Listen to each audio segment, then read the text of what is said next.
Madam President, today we are on the Senate floor at a time when once again we're attempting as a country to reconcile things that should have been reconciled long ago. The deaths of George Floyd, of Breonna Taylor, of Ahmaud Arbery shocked the country, outraged the country. Three of them in a very short period of time brought up, again, this division we have in our country, where we look at the country and particularly we look at law enforcement in two different ways. The discussion I had with and have with my sons is different than the discussion that many of my African-American friends, in fact, as far as I know, all of my African-American friends that have ever talked to me about this have with their sons. With my sons, I would say if you get in trouble, look for a police officer. That is not the police officer discussion that African-American fathers often have with their sons. That discussion goes more like, if you're picked up by the police, do exactly what you're told until I get there, and we'll straighten it out once I get there. That's the two views of what happens, and we see in all of these cases some reason to believe that those concerns are absolute and legitimate. There's, because of that, I think, a wide support for the protests going on around the country. At our leadership stakeout today on the Republican side, everybody with great, I think, understanding and emotion and empathy talked about the importance of peaceful protest as we see these things having had happen. The problem, Madam Speaker, is that, Madam President, is we have protests peacefully during the day that turn into violence and chaos at night. Peaceful protests shouldn't become a cover for violent activity. In fact, one of my good friends who's planned some protest marches told me today that there has never been a peaceful protest march planned for the nighttime.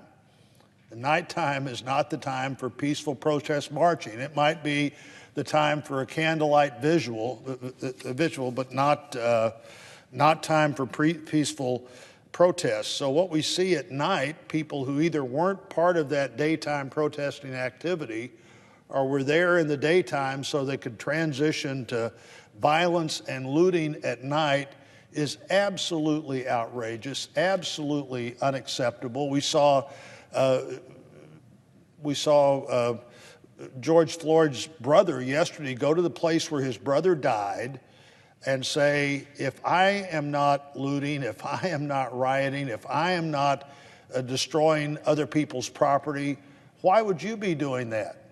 He was saying, I've lost my brother and I'm not trying to destroy my neighborhood because I lost my brother. I'm not trying to destroy his neighborhood because my brother is gone. But we see activities happen that are unacceptable on all fronts. Last night in St. Louis, we had 4 police officers shot in the line of duty in what sometime earlier in the day had been anticipated that at the City Justice Center there'd be a planned violent activity. You don't manage to shoot 4 police officers unless you're thinking about it and normally thinking about it in advance.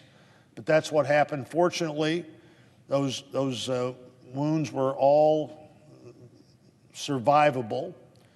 But talked to people in the police department in St. Louis today, and they had 6 other events last night where police were shot at during the course of the night. And we need to realize that the police officers who are working, the National Guard's men and women who are working, are out there risking their lives trying to protect others.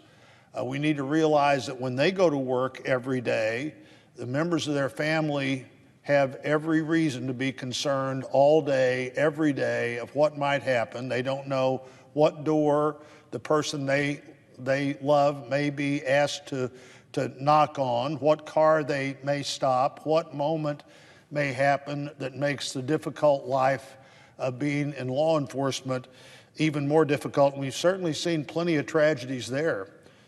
in recent years, too. It hasn't been that long ago that police officers were being ambushed routinely, and in a number of police officers killed while on duty, not while they were trying to apprehend a felon, but when somebody just walks up behind them in the car or on the street and their life is ended.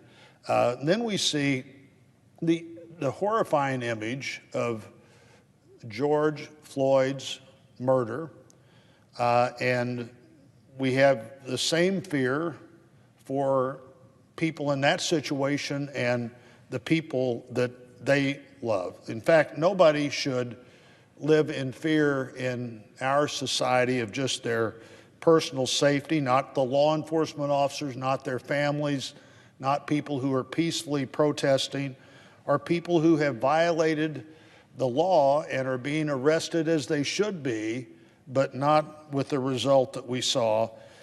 Whether that arrest was appropriate or not, in no arrest is it appropriate to decide you're going to be the punishing officer as well as the arresting officer. And those who are in power should be held accountable.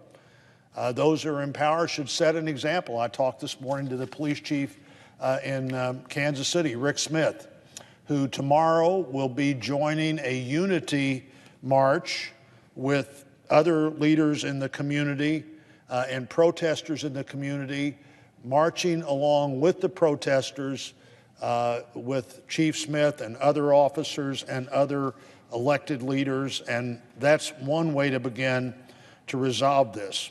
I'd also think, Madam President, having had some experience with this particular topic, that the Justice Department needs to reinstate their full review of department pattern and practice. This is something that they've walked away from in recent years, but in our state, we've had 3 departments since 2014 that had a full pattern and practice review by the Justice Department. At least one of those entered into a consent decree with the department as to how they would focus in the future. I think one of those 3, St. Louis County, asked for the review. St. Louis County, the city of Ferguson, St. Louis City all believe that they benefited from that review. Reviewing an officer or a number of officers is just often not enough. So I'm encouraging the Department of Justice to get back to having one of the options on the table, a full review by the Civil Rights Division or some other division in the Justice Department, depending on the circumstances of not only the procedures, but also the pattern that a department may have fallen into.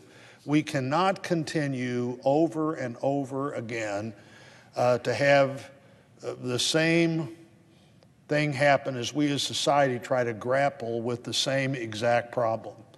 This is not a new problem. It is long past the time we should have figured out how to deal with it. If departments need help in figuring out how to deal with it, that's one of the things that, whether it was St. Louis or Baltimore, the Justice Department has shown some ability and some success in doing. I hope they'll look at that again as they look at these 3 incidents that I've mentioned today and others. It is time to move forward. It is well past time to move forward. It's time when people should have a society that they have confidence in the institutions of the society, and those who serve in law enforcement and public assistance of all kinds should also have the appreciation and respect that we should have for them.